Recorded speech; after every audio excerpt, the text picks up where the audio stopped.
తెలంగాణలో seasonal fight నడుస్తుంది. ఒకవైపు ధాన్యం కొనుగోళ్లపై రచ్చ, మరోవైపు యూరియా యాప్ చిచ్చు. మొత్తంగా చూస్తే రైతుల సమస్యల చుట్టూ తెలంగాణ రాజకీయం హీటెక్కింది. ప్రత్యర్థులను విలన్ గా చూపించేందుకు ఎవరి వ్యూహాలు వాళ్ళు అమలు చేస్తూ ఉన్నారు.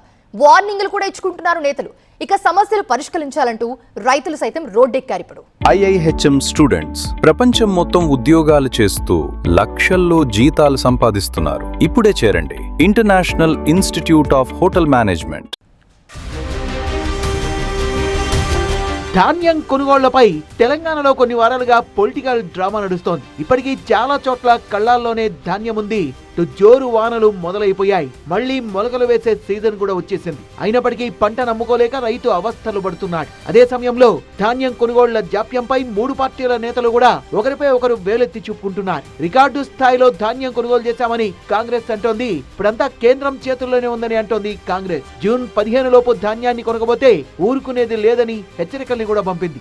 కేవలం 52 లక్షల మెట్రిక్ టన్నులు కొనుగోలు చేయమని చెప్పినా మేము అదనంగా 6,500 కోట్లు పెట్టి 75 లక్షల మెట్రిక్ టన్నులు కొనుగోలు చేసినాం. మేము తెలంగాణ రైతుకి చివరి గింజ చివరి గ్రామంలో కొనుగోలు చేస్తామని చెప్పిన మాట నిలబెట్టుకుంటూ ఇప్పటి వరకు 75 లక్షల మెట్రిక్ టన్నులు కొనుగోలు చేసినాం.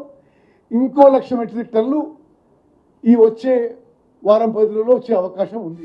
ఈ విషయంలో బీజేపీ కూడా కౌంటర్ విమర్శలు చేస్తోంది. ఆ రెండు పార్టీలను టార్గెట్ చేస్తూ బీఆర్ఎస్ కూడా అటాక్ చేస్తోంది. మరోవైపు నారు పోసుకునే సమయం కావడంతో యూరియా సమస్య కూడా తెరపైకొచ్చింది. యూరియా కోసం తెచ్చిన యాప్ ద్వారా అవస్థలు పడుతున్నామంటూ రైతులు పలుచోట్ల నిరసనలు తెలిపారు. యాప్ ను తొలగించి రైతుకు సరిపడా యూరియా సప్లై చేయాలని డిమాండ్ చేస్తున్నారు రైతన్నలు. యూరియా విషయంపైన బీజేపీపై అటాక్ చేస్తోంది కాంగ్రెస్. కేంద్రం చేయాల్సిన పని చేయకపోగా రాష్ట్ర ప్రభుత్వంపై బురద జల్లుతోందని ఆరోపిస్తున్నారు కాంగ్రెస్ నేతలు. ఆ పార్టీ వాళ్ళే రోడ్డెక్కి మాట్లాడుతుంటే మీరు వినుకుంటూ కూర్చుంటున్నారు. గతంలో కూడా కొననటువంటి ధాన్యాన్ని వాళ్ళ జీవితంలో 75 లక్షల టన్నులు ఎప్పుడు కొనలేదు. దేశం మొత్తం 75 లక్షలు కొనలేదు. సంవత్సరం ఒక తెలంగాణ రాష్ట్రం రేవంత్ రెడ్డి గారి ప్రభుత్వమే 75 లక్షల మెట్రిక్ టన్నులు ఈ రోజు కొన్నారు. ఒకవేళ అకాల వర్షం తడిసినా కూడా కొన్నాం. కాంగ్రెస్ బీజేపీ తోడు దొంగలని ఆరోపిస్తున్న గులాబీ నేతలు యూరియా యాప్ విషయంలో బీజేపీ పాత్ర కూడా ఉందని అంటున్నారు. రైతుల్ని ఇబ్బంది పెడుతున్న యూరియా యాప్ ను రద్దు చేయాలని డిమాండ్ చేస్తున్నారు బీఆర్ఎస్ నేతలు.